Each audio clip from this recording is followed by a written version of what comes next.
وإنما توفون أجوركم يوم القيامة فمن زحزح عن النار وأدخل الجنة فقد فاز وما الحياة الدنيا إلا متاع الغرور. بسم الله الرحمن الرحيم. رب اشرح لي صدري ويسر لي أمري واحلل عقدة من لساني يفقهوا قولي. بسم الله الرحمن الرحيم. ربي زدني علما ربي زدني علما ربي زدني علما.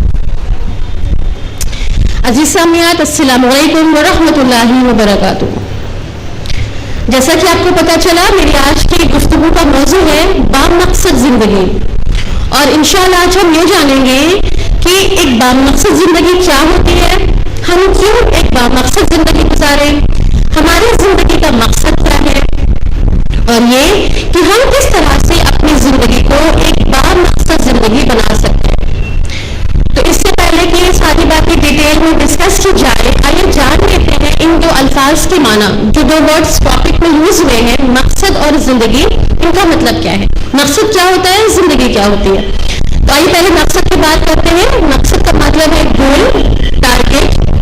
مقصد ہر اس شے کے لیے استعمال کر سکتے ہیں جسے پانے کی انسان شعوری کوشش کرتا ہے، یعنی جسے پانے کی کوشش کی جائے اسے مقصد کہیں گے.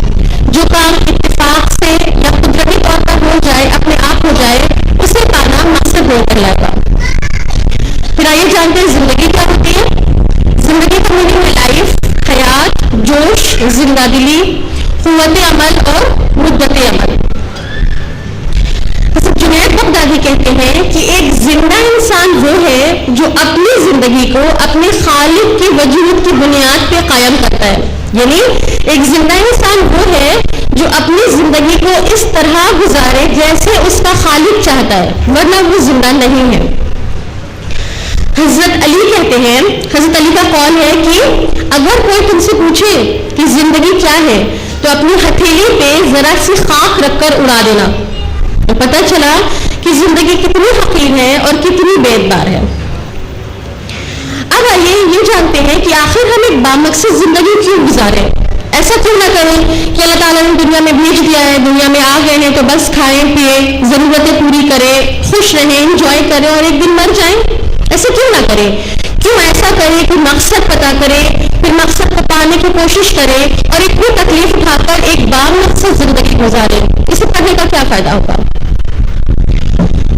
تو اگر میں آپ سے پوچھوں کہ اس کمرے میں، اس ہال میں جتنی بھی چیزیں موجود ہیں، آپ کسی ایک چیز کا نام بتائیے جس کا کوئی مقصد نہ ہو، جو بے وجہ ہو. تو آپ کسی ایک چیز کا نام نہیں بتا پائیں گے جس کی موجود ہونے کی کوئی وجہ نہ ہو، جس کا کوئی مقصد نہ ہو. نہ کہ اس روم میں، اس کمرے سے باہر اللہ تعالیٰ کی دنیا میں جتنی بھی چیزیں ہیں، ہر چیز کا کوئی نہ کوئی مقصد ہے. کوئی بھی چیز ایسی نہیں ہے جو بے وجہ موجود ہو. تو پھر یہ کیسے ممکن ہے کہ انسان جسے اللہ نے اپنا بیسٹ کریشن کہا، جسے اللہ نے اپنی کئی مخلوقات پہ ترجیح دی، جو اللہ کی قدرت کا شاہکار ہے، یہ کیسے ہو سکتا ہے کہ اس کی زندگی کا مقصد نہ ہو. ضرور انسان کی زندگی کا کوئی مقصد ہے. اللہ تعالیٰ نے اپنی اس بے پایا مملکت میں، اس پورے یونیورس میں ایک چھوٹے سے حصے جسے ہم زمین کہتے ہیں، اس پہ انسان کو بھیجا. انسان کو سوچنے اور سمجھنے اور جاننے کی طاقت دی، اسے اچھے برے کی تمیز دی، تصرف کے اختیارات بخشے، اسے انتخاب اور ارادے کی آزادی دی. اور پھر اس کے بعد اللہ تعالیٰ نے انسان کو زمین پر اپنا خلیفہ بنا کر بھیجا. اور جب اللہ نے انسان کو اس زمین پر بھیجا اپنا خلیفہ بنا کر، تو ساتھ ساتھ یہ بات اسے سمجھا دی. اللہ تعالیٰ نے انسان کو یہ سمجھا کر بھیجا ہے، ہر انسان یہ جانتا ہے کہ سنو، تمہارا اور اس تمام کائنات کا خالق، مالک، معبود، فرما رواں میں ہی ہوں.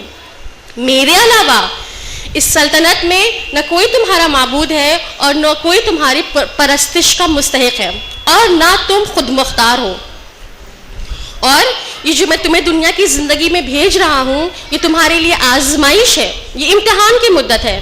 اس کے بعد تمہیں واپس میرے پاس آنا ہے، اور اس کے بعد تم نے دنیا میں جو کچھ کیا ہوگا اس کے مطابق اللہ تعالیٰ فیصلہ کرے گا کہ اس آزمائش میں، اس امتحان میں کون پاس ہوا اور کون فیل ہو گیا.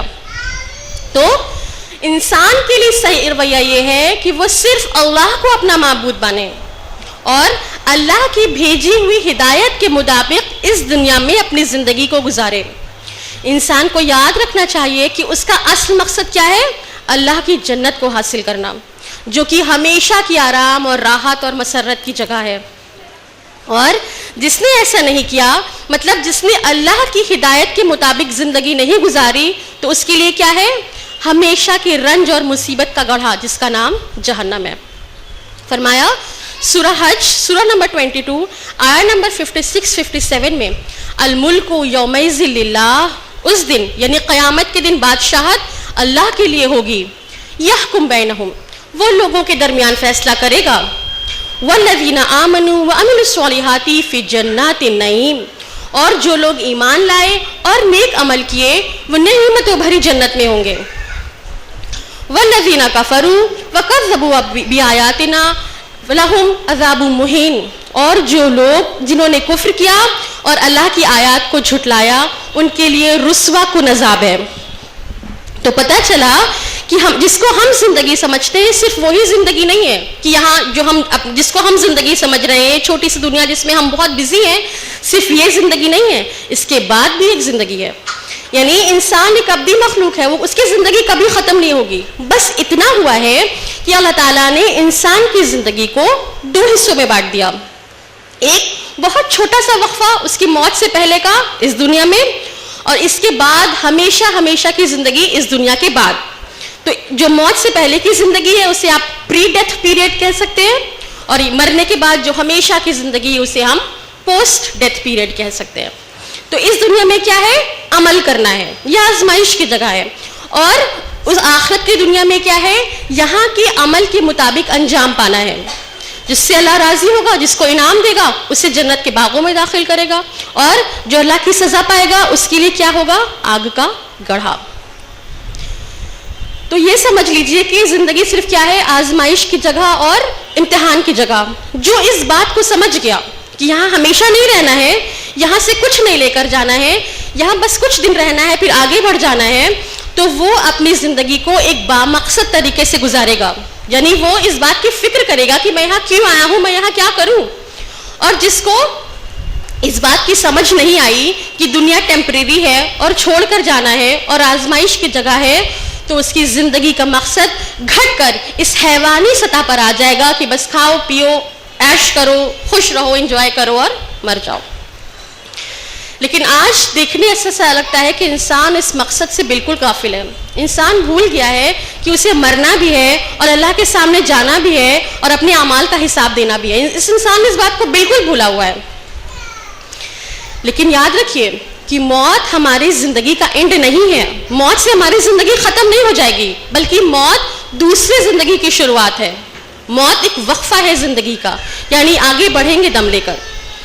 آپ اس بات کو ایسے سمجھ لیجئے کہ ایک کسان ہے، وہ ایک فصل بوتا ہے، کھیتی کرتا ہے، اپنے کھیت میں بہت محنت کرتا ہے، دن رات اس میں کوشش کرتا ہے، اس میں اپنا مال لگاتا ہے، اس کی بہت حفاظت کرتا ہے. تو اس طرح سے وہ اپنے کھیت پہ بہت محنت کرتا ہے. تو جو کسان اپنے کھیت میں بہت محنت کرے گا وہ آخرت میں اس کا ویسے ہی اجر پائے گا. ہماری جو زندگی ہے یہ بھی ایک کھیتی ہے. ہم آخرت کے لیے اپنی کھیتی تیار کر رہے ہیں. جیسے کوشش یہاں کریں گے ویسا انجام وہاں پائیں گے. جس نے اپنے کھیت کو خالی چھوڑ دیا، اس میں کوئی محنت نہیں کی، اس میں کانٹے لگائے، تو وہ انجام جب آخرت میں داخل ہوگا تو اس کو ویسے ہی کچھ ملے گا. یا تو کچھ نہیں ملے گا، یا تو کانٹے ملیں گے، یا تو وہی کڑوے کسیلے پھل جو اس سے دنیا میں بوئے تھے. لیکن وہ انسان جو یہاں پہ اپنے کھیت میں محنت کرے گا، اس میں اچھے پھل پھول لگائے گا، جب وہ آخرت کی زندگی میں داخل ہوگا تو اس کے لیے کیا ہوگا؟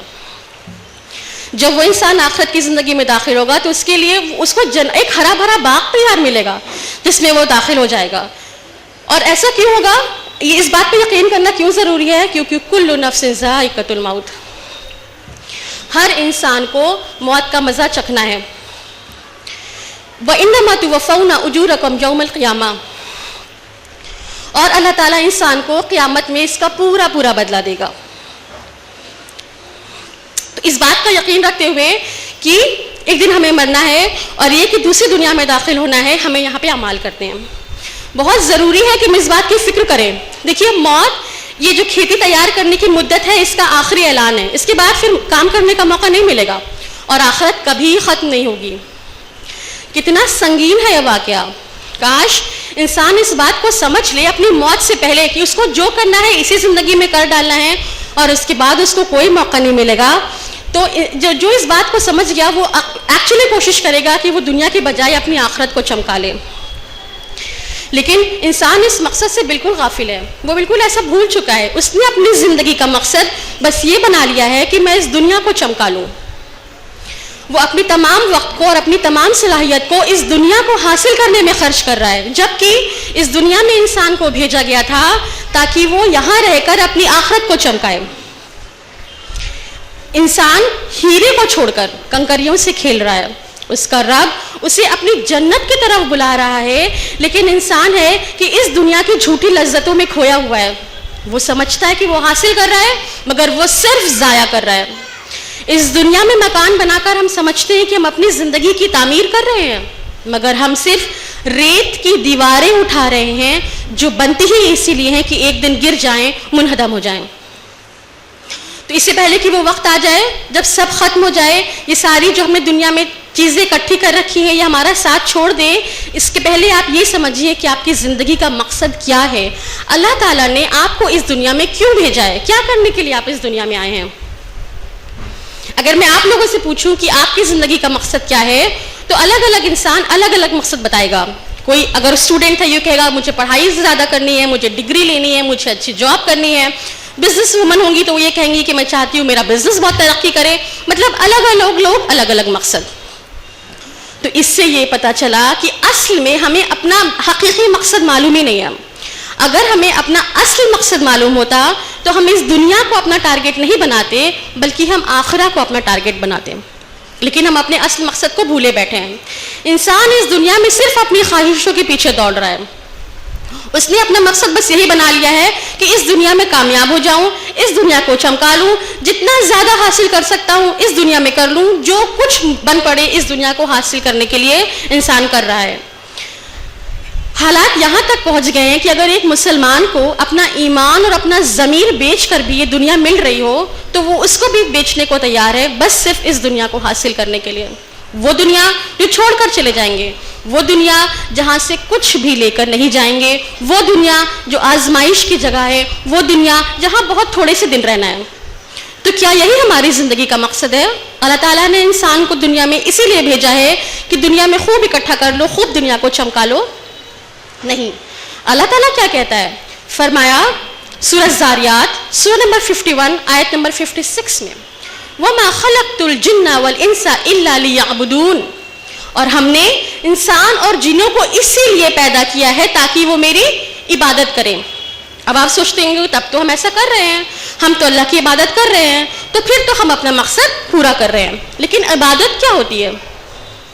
دن میں 5 بار نماز پڑھ لینا اور سال میں 1 بار روزے رکھ لینا, کیا یہی عبادت ہوتی ہے؟ ہرگز نہیں. بس 5 بار نمازیں پڑھ لیا اور 1 بار روزے رکھ لی, اس کے بعد سال بھر کی چھٹی جو جی چاہے کرو. ایسا نہیں ہے. عبادت یہ بالکل نہیں ہے. عبادت کیا ہے؟ عبادت عربی لفظ عبد سے نکلا ہے جس کا معنی ہوتا ہے بندگی یا غلامی. تو پتہ چلا کہ عبادت کا معنی ہے بندگی اور غلامی. ہم اس دنیا میں اللہ تعالیٰ کے بندے ہیں, اللہ کے غلام ہیں. غلامی کو سمجھنے کے لیے اس دور کو یاد کریے جب غلامی ہوا کرتی تھی. وہ بانڈیج اور سلیوری کیا ہوتی تھی کہ ایک جو غلام تھا اس کی زندگی پر پورا حق اس کے مالک کا تھا. مالک جو چاہے اپنے غلام کے ساتھ کرتا, جیسے اس کو رکھتا غلام ویسے ہی رہتا. یعنی کہ عبادت میں یہ مفہوم نکلتا ہے کہ غلام کی زندگی پر, بندے کی زندگی پر پورا کنٹرول اس کے مالک ہو, اس کے آقا کا ہو. عبادت میں 3 چیزیں اہم ہیں. پہلی یہ ہے وفاداری, یعنی بندہ اپنے مالک کا وفادار ہو, جو مالک ہو اسی کو مالک ماننا ہے. یہ نہیں ہے کہ سیلری کسی اور سے لے رہے ہیں اور رزق کسی اور سے لے رہے ہیں اور خوش کسی اور کو کر رہے ہیں. ایسا نہیں ہوگا. جو آپ کو دے رہا ہے, جس نے آپ کو دنیا میں بھیجا ہے, جس کے پاس آپ لوٹ کر جائیں گے, اسی کو آپ کو اپنا مالک ماننا ہوگا. دوسری بات کیا ہوتی ہے؟ عزت, یعنی بندے کو اپنے مالک کی عزت کرنی ہے. جو مقام مالک کا ہے مالک کو وہی مقام دینا ہے. اور پھر آتی ہے اطاعت, یعنی بندے کو اپنے مالک کی بات ہمیشہ ماننی ہے، ہر وقت. تو پتہ چلا کہ عبادت صرف دن میں رکوع سجود کر لینے اور سال میں ایک بار بھوکے رہ جانے اور قربانی اور طواف کا نام نہیں ہے. عبادت کا مطلب ہوتا ہے پوری زندگی میں ہر وقت وہ کام کرنا جو اللہ چاہتا ہے، جیسے اللہ چاہتا ہے. اگر آپ کے اندر یہ فیلنگ ہوگی کہ ہم اللہ کے بندے ہیں اور اللہ کی مرضی کے مطابق زندگی گزارنا ہے، تو آپ کا ہر کام، آپ کا کھانا پینا، چلنا اٹھنا بیٹھنا سب عبادت ہوگا. اور اگر یہ فیلنگ آپ کے اندر نہیں ہے تو یہ کام آپ بے مقصد کر رہے ہیں. دنیا کو چھوڑ کر ایک کونے میں بیٹھ جانا اور تسبیح لے کر اللہ اللہ کرنا یہ عبادت نہیں ہے. دنیا کی جھنجھٹ میں پھنس کے اللہ کے قانون کی پابندی کرنا یہ عبادت ہے. اور فرمایا سورہ آل عمران سورہ نمبر 3 آیت نمبر 102 میں، یا ایھا الذین آمنوا اتقوا اللہ حق تقاتہ ولا تموتن والا انتم مسلمون. اے لوگو جو ایمان لائے ہو، تقوی اختیار کرو اللہ کا جیسا کہ اس کو اختیار کرنے کا حق ہے، اور تمہیں موت نہ آئے مگر اس حال میں کہ تم مسلم ہو. اب یہاں پہلی بات کیا نکلتی ہے؟ بات کس سے کی جا رہی ہے؟ اے ایمان والو. ایک بات سب سے کہی جاتی ہے کہ سب کو یہ کام کرنا ہے تو کوئی کرتا ہے کوئی نہیں کرتا، لیکن اگر نام لے کر کہہ دیا جائے کہ آپ کو یہ کام کرنا ہے تو وہ کام آپ کو ضرور کرنا ہوتا ہے. تو یہاں اللہ تعالیٰ سب سے بات نہیں کر رہا ہے، کس سے بات کر رہا ہے؟ اے ایمان والو. تو اگر ہم ایمان والے ہیں، ہم سمجھتے کہ ہاں ہم ایمان والے ہیں، تو یہ بات ہمارے لیے ہے. پھر کیا کہا گیا؟ تقوی اختیار کرو اللہ کا. تقوی کیا ہوتا ہے؟ تقوی کا مطلب ہوتا ہے بچنا. کس چیز سے بچنا؟ گناہ سے بچنا، حرام سے بچنا، جو اللہ نے منع کر دیا اس سے بچنا، اللہ کی ناراضگی سے بچنا، اور پھر بعد میں آگ کے عذاب سے بچنا، جہنم سے بچنا، اللہ کے غضب سے بچنا. یہ ہوتا ہے بچنا. کیسے بچنا ہے؟ جیسا کہ اس کا حق ہے. یہ نہیں کہ کبھی دل کیا تو بچنے کی کوشش کر لی، کبھی دل کیا تو برا کام یا حرام چھوڑ دیا، کبھی نہیں دل کیا تو کر بھی لیا. نہیں، بچو ایسے جیسے کہ اس کا حق ہے. تو آپ کو ایسا تقوی اختیار کرنا ہے، برائی سے، گناہ سے، حرام سے، اللہ کی ناراضگی سے ایسے بچنا ہے جیسا کہ اس کا حق ہے. پھر کیا کہا گیا؟ تمہیں موت نہ آئے مگر اس حال میں کہ تم مسلم ہو. مسلم کون ہوتا ہے؟ مسلم وہ ہوتا ہے جو اپنی زندگی کو اللہ کے سپرد کر دیتا ہے، وہ اللہ کا مکمل فرما بردار ہوتا ہے. مسلم بائی ڈیفینیشن کیا ہے؟ مسلم از سم ون اور something that surrenders itself to the true will of God, اور in other words it serves the purpose for which it has been created. یعنی مسلم وہ ہوتا ہے جو اپنے آپ کو اللہ کے سپرد کر دے، یا وہ اس مقصد کے تحت زندگی گزارے جس کے لیے اللہ نے اسے بھیجا ہے. تو آپ کو ایسا مسلم بننا ہے، یعنی اپنی پوری زندگی اللہ کے سپرد کر دینی ہے. جو اللہ چاہتا ہے کرنا ہے، جیسے اللہ چاہتا ہے ویسے کرنا ہے، جو اللہ نہیں چاہتا وہ نہیں کرنا ہے. اور کیا کہا گیا؟ تمہیں موت نہ آئے مگر اس حال میں کہ تم مسلم ہو. تو کیا پتہ چلا مسلم کب رہنا ہے؟ کسی وقت مسلم رہنا ہے، یعنی کسی وقت اللہ کی بات ماننی ہے؟ نہیں، کیونکہ پتہ نہیں موت کب آ جائے. تو جب یہ نہیں معلوم کہ موت کب آ جائے تو آپ کو ہر وقت مسلم رہنا ہے. اور ایک خاص بات یہ ہے، پتہ ہے آپ کو، کہ انسان کو چھوڑ کے ہر چیز اللہ کے مسلم ہے. مطلب اللہ کی اوبیڈینٹ ہے، اللہ کی بات مان رہی ہے. یہ زمین آسمان، سورج چاند، پیڑ پودے، دریا، جو بھی اللہ نے بنا دیا، سب 24 گھنٹے اس کام پہ ہیں جس کام پہ انہیں لگا دیا گیا.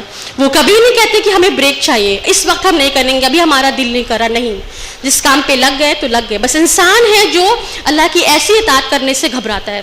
اور انسان بھی کیا، ویسے بھی انسان کی پوری باڈی اللہ کی مسلم ہے. آپ کا دل، آپ کی کڈنیز، آپ کے ہاتھ پیر سب اللہ کے مسلم ہے. آپ کی باڈی پہ آپ کا کوئی کنٹرول ہے؟ اگر آپ چاہیں کہ میرا دل میری مرضی سے دھڑکے یا میرا پیٹ میری مرضی سے کام کرے تو ایسا ہو سکتا ہے؟ نہیں ہو سکتا. یعنی آپ کی باڈی تو اللہ کی بات مان رہی ہے، پر کون نہیں مان رہا ہے؟ آپ. جتنی تھوڑا سا ایریا اللہ تعالیٰ نے چھوڑ دیا ہے انسان کے لیے کہ وہ سچ جھوٹ کا فیصلہ کر لے، حلال و حرام وہ چوز کر سکتا ہے، اسی میں انسان اتنا ہنگامہ مچا رہا ہے. باقی سب تو ویسے بھی اللہ کے کنٹرول میں ہے ہی، اس کے لیے تو آپ کچھ کر ہی نہیں سکتے. تو اور اس آیت میں ایک اور خاص بات کیا کہی گئی؟ تمہیں موت نہ آئے مگر اس حال میں کہ تم مسلم ہو. اس سے کیا پتا چلا؟ یہ نہیں کہا گیا کہ زندہ رہو اس حال میں کہ تم مسلم ہو، کہا مرنا مت اس حال میں کہ تم، مگر اس حال میں کہ تم مسلم ہو. تو پتا چلا ایک مسلمان کی زندگی شروع کہاں سے ہوتی ہے؟ موت کے بعد. یہ تو آزمائش ہے، یہ دنیا تو ہمارے لیے بنی ہی نہیں ہے. یہاں تو ہم بس تھوڑے دن کے لیے آئے ہیں. جیسے ٹرین میں سفر کر رہے ہیں تو ٹرین تھوڑی ہمارا مقصد ہوتی ہے, وہ تو بس سفر ہے, وہ تو کٹ جائے گا, وہ گزر جائے گا, وہ منزل نہیں ہے. منزل کیا ہے؟ جہاں ہمیں پہنچنا ہے. تو ہمیں نہیں مرنا مگر اس حال میں ہے کہ ہم اللہ کے پورے پورے مسلم ہوں. تو یہ ہے ہماری زندگی کا مقصد کہ اللہ کا مسلم رہنا ہے, ہر وقت رہنا ہے, ہر حال میں رہنا ہے, یہاں تک کہ اس حال میں ہمیں موت آ جائے اور پھر ہم اپنے رب سے جا ملیں. ایک اور جگہ کیا فرمایا زندگی کا مقصد؟ سورہ ملک میں, سورہ ملک سورہ نمبر 67 آیت نمبر 2 میں, الذی خلق الموت والحیات لیبلوکم ایکم احسن عملا. اللہ نے زندگی موت بنائی اسی لیے ہے کہ وہ آزمائے کہ آپ میں سے اچھے اعمال کون کرتا ہے. تو کیا پتہ چلا کہ زندگی کا مقصد کیا ہے؟ اپنے اعمال کی حفاظت. اس بات پہ غور کریے, اس بات کی فکر کریے کہ آپ کیا کر رہے ہیں. سچ, جھوٹ, غیبت, چغلی, برائی, حرام, والدین کی نافرمانی, ان سب اعمال پہ نظر رکھیے. کیوں؟ کیونکہ آپ یہاں سے کیا لے کر جائیں گے اپنے ساتھ؟ جو گھر آپ سجا رہے ہیں, جو باڈی آپ سجا رہے ہیں جس کی آپ بہت فکر کر رہے ہیں, جو دنیا آپ سجا رہے ہیں وہ لے کر جائیں گے؟ نہیں. کیا لے کر جائیں گے؟ اعمال. تو جو لے کے جائیں گے ساتھ میں اسی کی تو فکر ہونی چاہیے نا. تو اللہ تعالیٰ نے یہی کہا کہ زندگی اور موت کو تو بنایا ہی اسی لیے ہے تاکہ آزمائے کہ تم میں سے کون ہے جو اچھے اعمال کرتا ہے. اور پھر کیا کہا سورہ انعام میں, سورہ انعام سورہ نمبر 6 آیت نمبر 162 میں, سورہ انعام سورہ نمبر 6 آیت نمبر 162 میں, قل ان صلاتی و نسکی و محیای و مماتی للہ رب العالمین. کہہ دو کہ میری نمازیں اور میری قربانی اور میرا جینا اور میرا مرنا سب کس کے لیے ہے؟ اللہ رب العالمین کے لیے. تو ہماری یہ زندگی, یہاں ہمارا جینا اور مر جانا اور نماز اور قربانی سب اللہ کے لیے ہونا چاہیے. یہاں پہ ہم جو کچھ کر رہے ہیں صرف اللہ کو خوش کرنے کے لیے کریں, کسی اور کو خوش کرنا ہمارا مقصد نہ ہو. اللہ کی اطاعت میں کوئی ناراض ہو جائے, کسی کو کوئی تکلیف پہنچے, تب بھی آپ کو صرف اللہ کی اطاعت کرنی ہے. دنیا والوں کو خوش نہیں کرنا ہے کیونکہ دنیا والوں نے آپ کو یہاں نہیں بھیجا ہے اور آپ کو واپس ان کے پاس نہیں جانا ہے. اللہ نے آپ کو بھیجا ہے اور واپس اسی کے پاس جانا ہے. اسی لیے مکمل اطاعت اور سب کچھ کس کا ہونا ہے؟ صرف اللہ کا. تو یہ ہے ہماری زندگی کا اصل مقصد جس کے لیے اللہ تعالیٰ نے ہمیں اس دنیا میں بھیجا ہے. لیکن ہم اس مقصد سے اتنے غافل ہیں, اتنے بھولے ہوئے ہیں کہ ہم نے اپنا سب کچھ صرف اس دنیا کو بنا لیا ہے. سب کچھ ہم بالکل بھول گئے کہ ہم اس دنیا میں کیوں آئے تھے. اگر آپ کسی سے ملیے یا ابھی آپ یہاں سے باہر نکلیں گے تو آپ ذرا دیر کے لیے روڈ پہ کھڑے ہو جائیے گا اور سوچئے گا کہ جو سب کچھ ہو رہا ہے کیوں ہو رہا ہے, لوگ کہاں سے آ رہے ہیں, کہاں جا رہے ہیں, یہ اتنی ساری گاڑیاں کہاں آتی جاتی دکھ رہی ہیں, یہ جو دکاندار دکانیں سجائے بیٹھے ہیں کس لیے, کیا مقصد ہے, کیا حاصل کرنا چاہتے ہیں. یہ لوگ ایک دوسرے سے مل رہے ہیں کیوں؟ جو باتیں کر رہے ہیں وہ باتیں کیا کر رہے ہیں؟ وہ اپنے گھروں سے کیا لے کر نکلے ہیں, اپنے گھروں کو کیا لے کر جانا چاہتے ہیں. جو خوش ہیں وہ کیوں خوش ہیں, جو مایوس نظر آتے ہیں تو وہ کیوں مایوس ہیں. لوگ اپنا وقت کہاں خرچ کر رہے ہیں, اپنی جیب سے نکلا ہوا مال کہاں خرچ کر رہے ہیں. اگر آپ ان تمام سوالوں کا جواب ڈھونڈیں گے تو کیا جواب ملے گا؟ لوگ یہ سب کہاں خرچ کر رہے ہیں؟ دنیا میں, صرف دنیا حاصل کرنے کے لیے, صرف دنیا چمکانے کے لیے. ہر کوئی, وہ بڑا چھوٹا, بچہ, بوڑھا, جوان, جاہل, پڑھا لکھا, غریب, امیر, ہر کوئی اس دنیا کی سمت دوڑا چلا جا رہا ہے. بس دنیا کی خوشی, دنیا کا آرام, دنیا دنیا اور دنیا. اور اللہ تعالیٰ کیا کہتا ہے سورہ اعلیٰ سورہ نمبر 87 آیت نمبر 16 اور 17 میں, بل تؤثرون الحیات الدنیا, اور تم دنیا کی زندگی کو ترجیح دیتے ہو, والآخرۃ خیر وابقیٰ, جبکہ آخرت بہتر ہے اور ہمیشہ ہمیشہ ہمیشہ باقی رہنے والی ہے. تو کتنا بے وقوف ہے نا انسان. ایک اسٹوڈنٹ اگر ایگزام دینے جاتا ہے, روم میں جا کر بیٹھ جاتا ہے تو وہ اپنے کویشچن پیپر اور آنسر شیٹ کو چھوڑ دے, جو کرنا ہے اس کو بھول جائے اور اپنے روم کو سجانے لگے. روم میں تو فریج نہیں ہے, اس میں تو اے سی بھی نہیں ہے, اس میں تو گھڑی بھی نہیں لگی, میرے بیٹھنے کی چیئر اچھی نہیں ہے. تو آپ اسے عقل مند کہیں گے؟ کرنے کیا آئے تھے؟ ایگزام دینے آئے تھے. کرنے کیا لگے؟ اپنے روم کی فکر کرنے لگے. یہ انتہا ہے ہماری بے وقوفی کی. تو آپ کو پتا چلا کہ ہم کیوں بھیجے گئے ہیں, مقصد کیا ہے, کیا کرنا ہے, اللہ کا مسلم رہنا ہے, اللہ کی اطاعت کرنی ہے, اپنے اعمال کی حفاظت کرنی ہے اور سب کچھ صرف اللہ کو راضی کرنے کے لیے کرنا ہے. اب یہ سب کیسے کیا جائے گا, کس طرح سے ہم اپنی زندگی کو بام مقصد بنا سکتے ہیں, کیا کریں یہ سب کرنے کے لیے. سب سے پہلی بات جو کرنے کی ہے وہ یہ ہے کہ آپ پہلے فکر کریے. سب سے پہلے آپ سمجھیے تو کہ ایسا نہ کر کے آپ کتنے بڑے نقصان میں ہیں.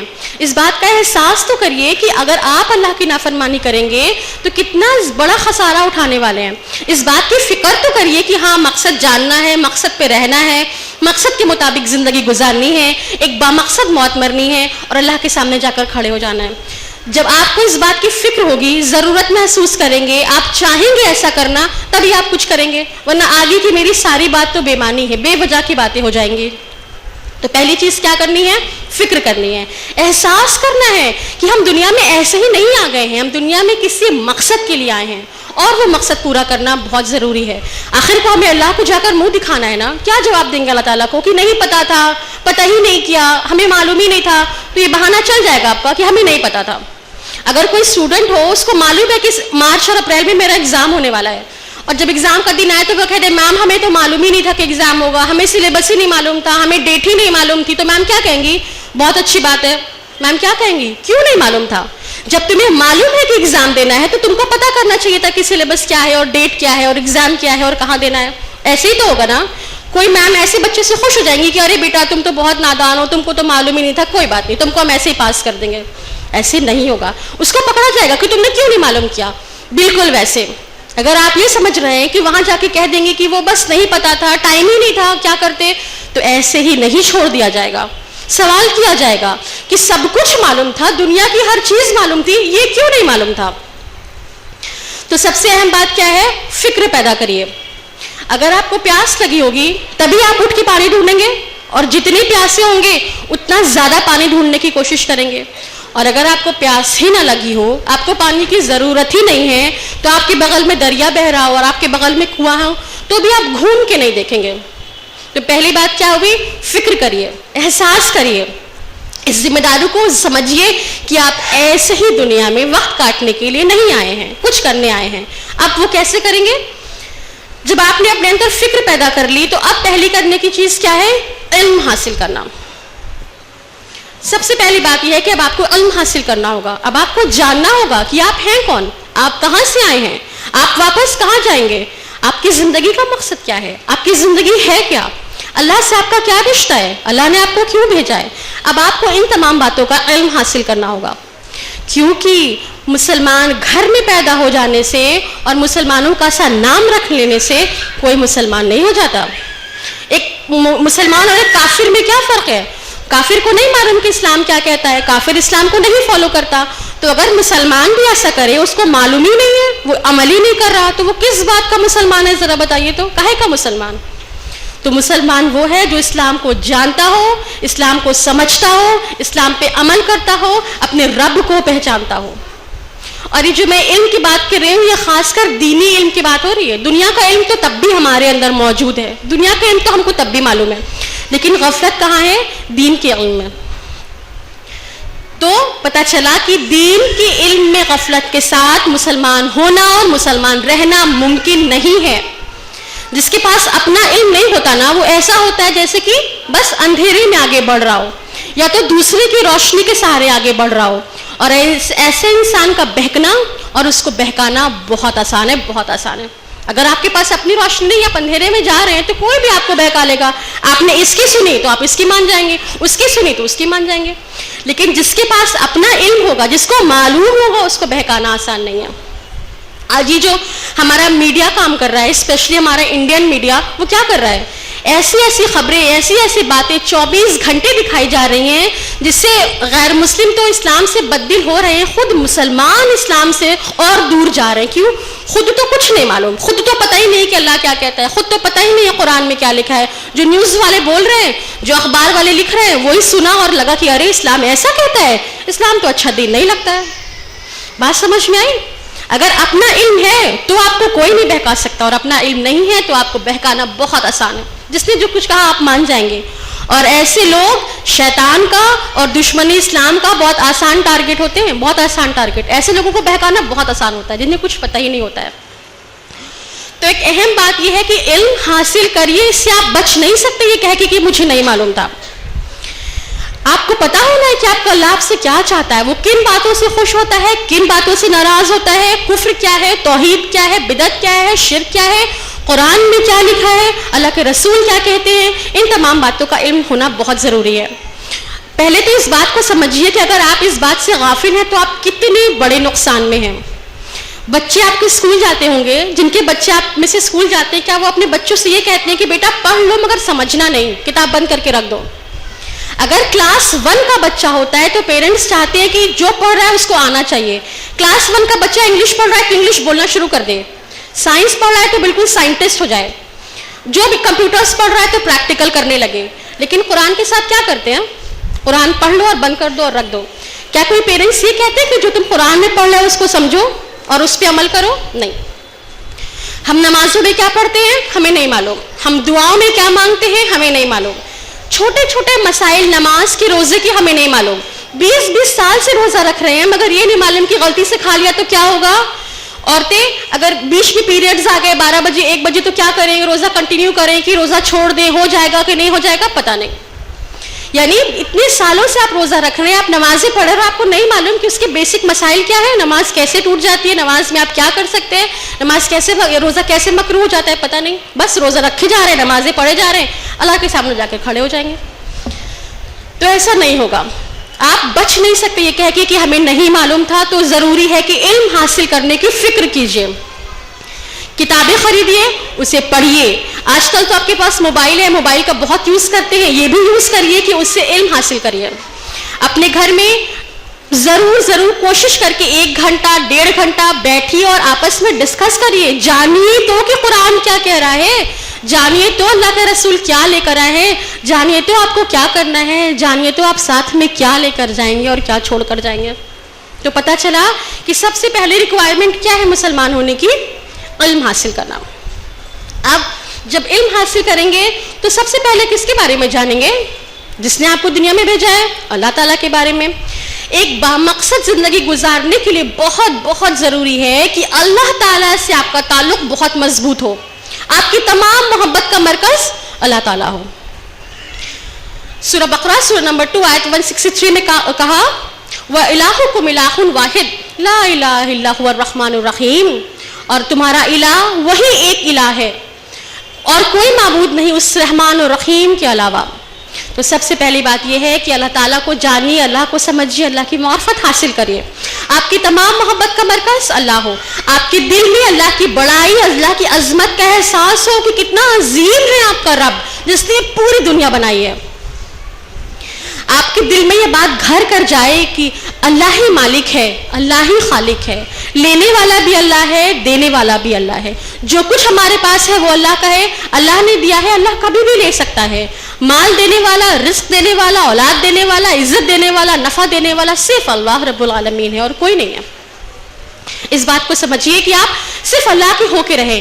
زندگی کے ہر معاملے میں آپ اللہ کی طرف پلٹے کہ اس معاملے میں اللہ کیا کہتا ہے, آج کل کا فیشن کیا کہتا ہے, یا اور لوگ کیا کہتے ہیں, یا ہمارے خاندان کیا کہتا ہے, یا اور کچھ نہیں. اس معاملے میں اللہ کیا کہتا ہے, اس بات کی فکر کریے اور اس بات کو جاننے کی کوشش کریے.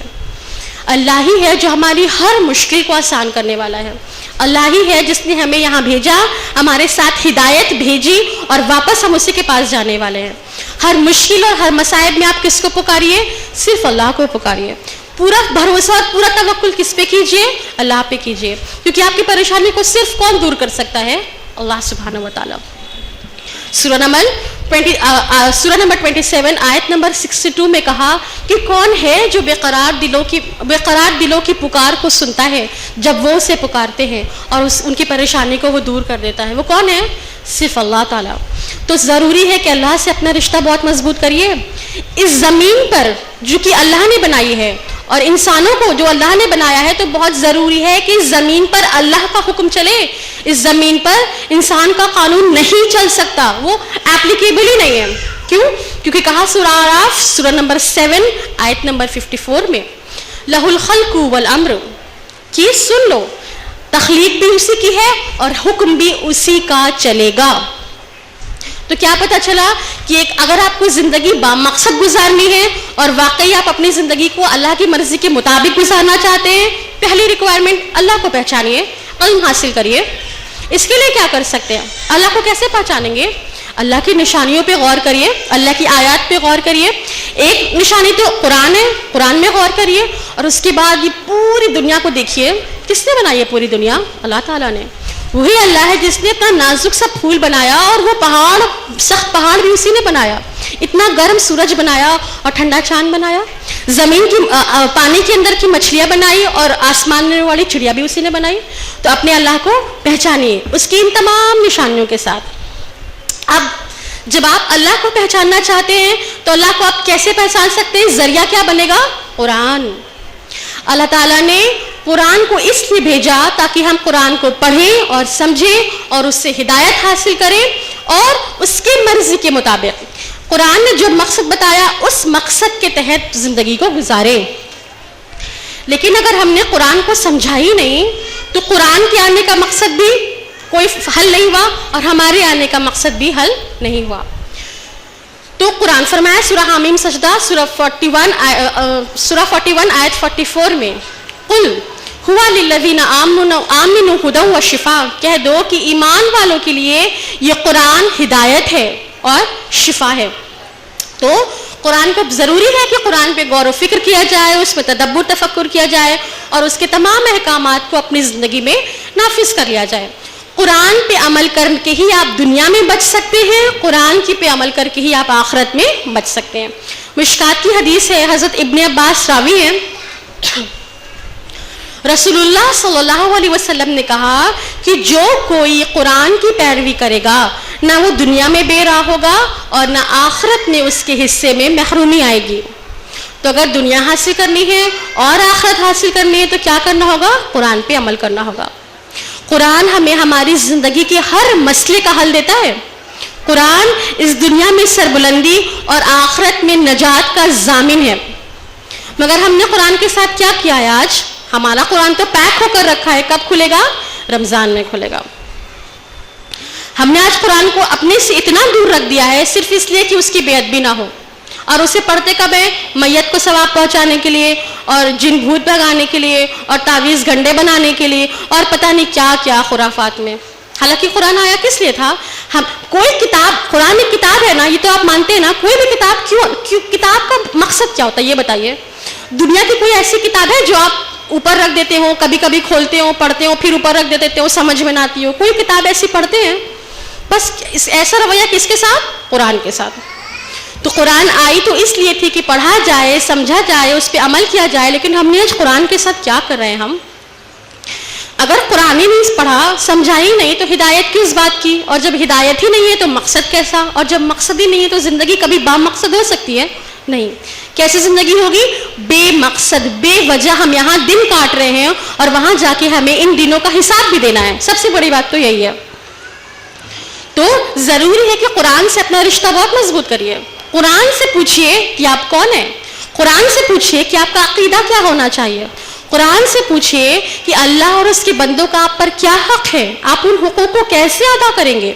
قرآن سے پوچھئے کہ آپ کی عبادات کیسی ہوں، آپ کے معاملات کیسے ہوں، تمام لوگوں سے آپ کا تعلق کیسا ہو، ہمارا دوست کون ہو، ہمارا دشمن کون ہو، ہمارا لینا دینا کیسا ہو، ہمارا جینا مرنا کیسا ہو.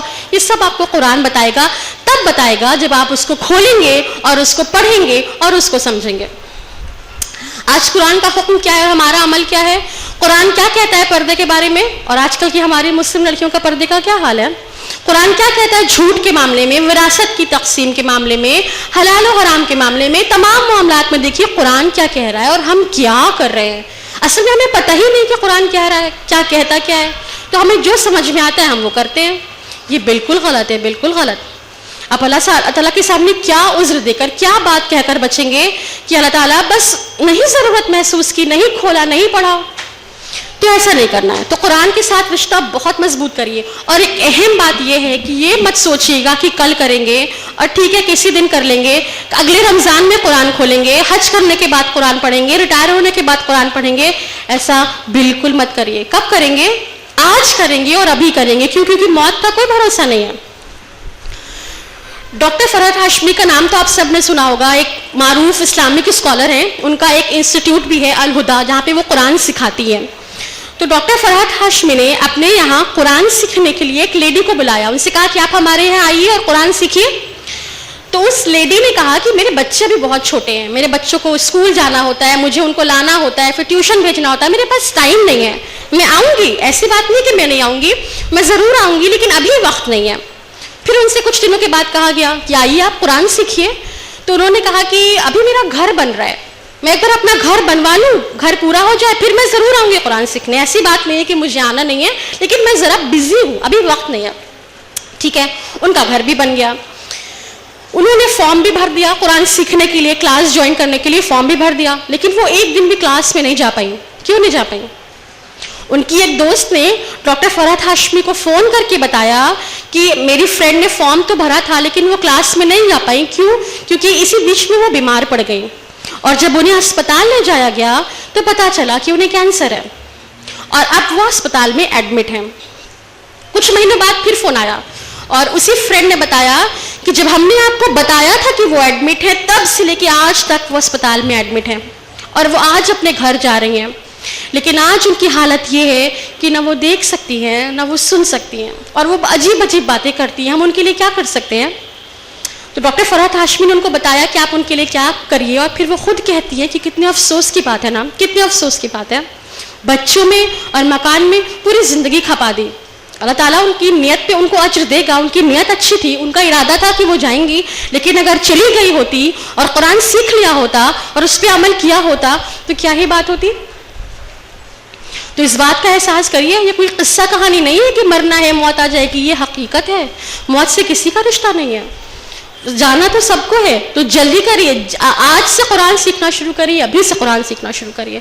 تبھی آپ زندگی کو بامقصد بنائیں گے, اور تبھی آپ اللہ کے سامنے اپنا منہ دکھانے کے لائق ہوں گے. تو قرآن کو وقت دیجیے, پڑھیے, سمجھیے, عمل کریے, دوسروں تک پہنچائیے. یہ قرآن کا حق ہے جو ہمیں ادا کرنا ہے. تو اپنے بچوں کے لیے قرآن سیکھنے کی فکر کریے, اپنے لیے قرآن سیکھنے کی فکر کریے, کیونکہ جن بچوں اور جس گھر اور اس دنیا میں آپ اپنا پورا وقت لگا رہے ہیں نا, یہ آپ کے کسی کام نہیں آئیں گے, کسی کام نہیں آئیں گے, کسی کام نہیں آئیں گے. یہ قرآن آپ کے کام آئے گا, یہی اعمال آپ کے کام آئیں گے, اگر آپ کو اس بات پر یقین ہے کہ ہاں ہمیں دوسری دنیا میں داخل ہونا ہے. اور اگر آپ اس کو مانتے ہی نہیں ہیں کہ ہم تو امر ہیں اور ہم تو یہیں رہیں گے, تو پھر جیسا جی چاہے آپ ویسے کریں.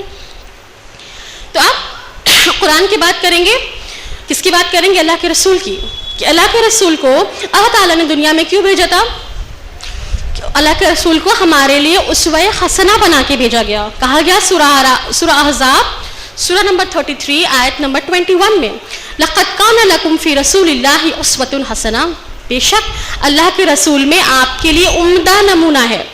اللہ کے رسول ہمارے کیا ہے؟ نمونہ ہیں, پیٹرن آف کنڈکٹ ہیں. ہم کو ان کے مطابق اپنی زندگی گزارنی ہے. کہا سورہ آل عمران سورہ نمبر 3 آیت نمبر 122 میں کی وَأَطِيعُوا اللَّهَ وَرَسُولَهُ لَعَلَّكُمْ تُرْحَمُونَ, اور اللہ کی پیروی کرو اور رسول کی پیروی کرو تاکہ تم پر رحم کیا جائے. تو اللہ کے رسول سے محبت کا تقاضا یہ, اللہ کے رسول سے وہ محبت نہیں جو ہم محبت دکھاتے ہیں کہ گھر میں ہرے جھنڈے لگا لیتے ہیں اور پتہ نہیں کیا کیا کرتے ہیں. تو یہ سب اللہ کے رسول سے محبت کا تقاضا نہیں ہے. ان سے محبت اگر آپ کرتے ہیں تو وہ کریے جو انہوں نے کہا. اور انہوں نے کیا کہا؟ جو کچھ اللہ کے رسول ہمیں دے کر گئے اسے سینے سے لگانے کی ضرورت ہے. ہمیں اللہ کے رسول کے ہر عمل کو مسلمانوں کو دانتوں سے پکڑنا ہے اور اس کو اپنی پوری زندگی میں نافذ کر لینا ہے. اللہ کے رسول نے ہمیں جو سکھایا ہے وہ کیا سکھایا ہے؟ کہ سب سے زیادہ محبت کس سے ہو؟ اللہ سے اور اس کے رسول سے ہو. اور اس کی اللہ کی جو کریشن ہے, اللہ کی مخلوق کے ساتھ شفقت اور رحمت کا رویہ ہو. ہم سب کا حق ادا کریں, کسی کو تکلیف نہ پہنچائیں, اپنے دل کی اصلاح کریں, اور ہر کچھ صرف اور صرف اللہ کے لیے کریں. تو اللہ کے رسول تو اس لیے آئے تھے, ہمیں یہ سب سکھانے آئے تھے. لیکن کیا ہماری زندگی میں یہ سب کچھ چل رہا ہے؟ جب اللہ کے رسول پہ پہلی وحی نازل ہوئی تو وہ تھوڑا اس بات سے پریشان ہوئے کہ یہ کیا ہوا, اور پھر وہ اپنے گھر گئے. انہوں نے حضرت خدیجہ کو سارا واقعہ کیا سنایا. تو حضرت خدیجہ نے ان کو کیسے سمجھایا تھا؟ آپ کو معلوم ہوگا حضرت خدیجہ نے کیا کہا تھا کہ خدا کی قسم آپ پریشان نہ ہوئیے, اللہ تعالیٰ آپ کو رسوا نہیں کرے گا. کیوں؟ کیونکہ آپ ناطے داروں سے رشتے جوڑتے ہیں, بے سہاروں کا سہارا بنتے ہیں, ضرورت مندوں کی ضرورت پوری کرتے ہیں, مہمانوں کی مہمان نوازی کرتے ہیں, اور پریشانی میں دوسروں کے کام آتے ہیں. تو یہ تھا ہمارے نبی کا اخلاق. اب اس کو اپنے اوپر رکھ کے سوچئے, کتنی مہمانوں کی مہمان نوازی ہم دل سے کرتے ہیں, اور کتنے بے سہاروں کا ہم سہارا بنتے ہیں, اور کتنے رشتے ہم جوڑتے ہیں, یہ ہمیں خوب معلوم ہے.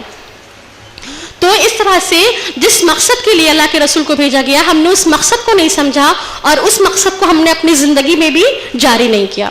اللہ کے رسول آپ کو پتہ ہے بہت سخی تھے, بہت سخی تھے. حضرت ابن عباس کی روایت ہے کہ ہم نے اللہ کے رسول سے بڑھ کر سخی کسی کو نہیں دیکھا. حضرت جابر کہتے ہیں کہ ان سے کوئی چیز مانگی جاتی تو وہ کبھی انکار نہیں کرتے تھے. اور آج ہمارا کیا حال ہے, کوئی چھوٹی سی چیز مانگ لے تو کیا حال ہو جاتا ہے. گھر میں کوئی فالتو چیز پڑی ہو, اس کو دینے سے پہلے بھی 4 بار سوچتے ہیں کہ شاید کبھی بعد میں ہمارے کام آ جائے. پھر آپ کے اللہ کے رسول کی حیا کا کیا حال تھا کہ ابو سعید خدری کہتے ہیں کہ اللہ کے رسول کنواری پردہ نشین لڑکی سے زیادہ باحیا تھے. اللہ کے رسول کے بارے میں بات ہو رہی ہے کہ وہ اتنے حیادار تھے. اور جھوٹ بولنے میں کیا, حضرت علی کہتے ہیں, ترمذی کی روایت ہے کہ ابو جہل اسلام کا نمبر 1 دشمن, اللہ کے رسول کا نمبر 1 دشمن, وہ کیا کہتا ہے کہ اے محمد, ہم آپ کو جھوٹا نہیں کہتے, لیکن آپ جو کچھ لے کر آئے ہم اس کو نہیں مانیں گے. یعنی ایک دشمن بھی آپ کو جھوٹا کہنے کی ہمت نہیں کر پایا. کیوں؟ کیونکہ آپ نے کبھی جھوٹ بولا ہی نہیں, پوری زندگی میں کبھی جھوٹ نہیں بولا. تو کوئی دشمنوں نے آپ کو بہت کچھ کہا, جادوگر کہا اور مجنو کہا اور کیا کہا, لیکن کبھی آپ کو کیا نہیں کہا, جھوٹا. اور آج ہماری زندگی میں کیا حال ہے کہ دن بھر میں ہم کتنے جھوٹ بولتے ہیں, ہم کو خود ہی نہیں پتا ہوتا. آج سب سے سمارٹ کون مانا جاتا ہے؟ جو جھوٹ بول کے اپنا کام نکال لے. کام نکالنے سے مطلب ہے جھوٹ بولو, سچ بولو, کیسے بھی بولو, اگر کام نکل گیا تو آپ عقل مند مانے جائیں گے, اور اگر سچ بول کے آپ نے اپنا کام بگاڑ لیا تو آپ بیوقوف مانے جائیں گے. تو دیکھیے کہ کتنا ہم اپنی زندگی کے مقصد پہ ہیں اور کتنا ہم اس مقصد سے غافل ہیں. اب آئیے, یہ تو تھی قرآن اور اللہ کے رسول اور حدیث اور سنت کی بات. اب بات کرتے ہیں اپنے عبادات کی. ہم سب عبادت کرتے ہیں ماشاءاللہ, نمازیں, روزے, زکوٰۃ, حج, یہ ہم سب کرتے ہیں.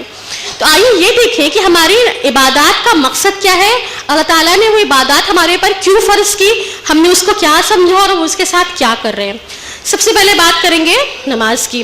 سب سے پہلے نماز کی بات اس لیے کیونکہ روز قیامت جس چیز کا سب سے پہلے حساب ہوگا وہ کیا ہے, نماز. نماز کو مومن کا معراج کہا گیا. اللہ کے رسول نے نماز کو اپنی آنکھوں کی ٹھنڈک بتایا اور اسے ایمان اور کفر کے درمیان حائل بتایا. تو نماز کی اہمیت تو سب لوگ جانتے ہیں کہ نماز کتنی اہم ہے, کیوں فرض کی گئی. اور لیکن کیا آپ کو نماز کا مقصد معلوم ہے کہ نماز ہم کو کیا سکھاتی ہے؟ نماز ہم کو کیا سکھاتی ہے بتائیے. نماز میں ہم کس سے باتیں کرتے ہیں؟ اللہ تعالیٰ سے باتیں کرتے ہیں. یعنی ڈائریکٹ ہم کھڑے ہو کر اللہ تعالیٰ سے بالکل ڈائریکٹلی باتیں کرتے ہیں. تو اس وقت ہمارے اندر یہ احساس آنا چاہیے نا کہ اللہ ہم کو دیکھ رہا ہے, وہ ہماری باتیں سن رہا ہے. جو کوئی نہیں جانتا وہ اللہ جانتا ہے. اور یہ جب ہم نیت باندھ کر سیدھے نماز میں کھڑے ہوتے ہیں تو ہمارے اندر یہ احساس ہونا چاہیے کہ ایک دن ایسے ہی اللہ کے سامنے ہم جا کر کھڑے ہو جائیں گے اور اللہ تعالیٰ ہم سے سوال کرے گا اور ہمیں اس کا جواب دینا ہوگا. نماز ہمیں وقت کی پابندی سکھاتی ہے کیونکہ نماز وقت پہ فرض ہے نا. ظہر کو ظہر کے وقت ہی پڑھنا ہے, عصر کو عصر کے وقت ہی پڑھنا ہے.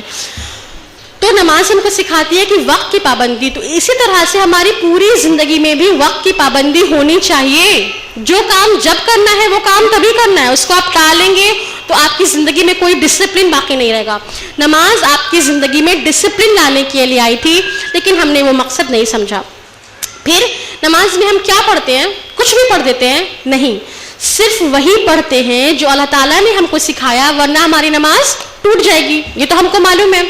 تو کیا ہم اپنی زندگی میں ایسے عمل کرتے ہیں کہ جس کا اللہ نے حکم دیا, جو اللہ نے سکھایا وہی بولنا ہے؟ بالکل نہیں. ہم کچھ بھی بولتے ہیں, ہماری باتوں سے سامنے والے کا دل ٹوٹ جاتا ہے, لیکن ہم اس کی پرواہ نہیں کرتے. حالانکہ نماز تو یہی سکھا رہی تھی کہ جو کہا جائے وہی پڑھیے, ورنہ آپ کی نماز ضائع ہو جائے گی. تو یہ ہم کو اپنی زندگی میں بھی لانا چاہیے تھا نا کہ وہی بولے جس کا حکم ہے, وہی بولے جو دوسروں کو اچھا لگے. ایسا کچھ نہ بولے جو جس سے کسی کو تکلیف پہنچے. پھر نماز میں ہم کہاں دیکھتے ہیں؟ ادھر ادھر کہیں بھی دیکھتے ہیں؟ نہیں دیکھتے, صرف سامنے دیکھتے ہیں سیدھا. اور لیکن اپنی زندگی میں, اپنی اصل زندگی میں کیا کرتے ہیں؟ ادھر جھانکنا, ادھر تاکنا, ان کا میٹر کیا ہے, ان کا مسئلہ کیا ہے, سب کی زندگی میں گھسے رہتے ہیں. تو ہم نے نماز کے مقصد کو نہیں سمجھا. نماز ہمیں بے حیائی اور برائی سے بچانے کے لیے آئی تھی, یہ ہم نے نہیں سمجھا.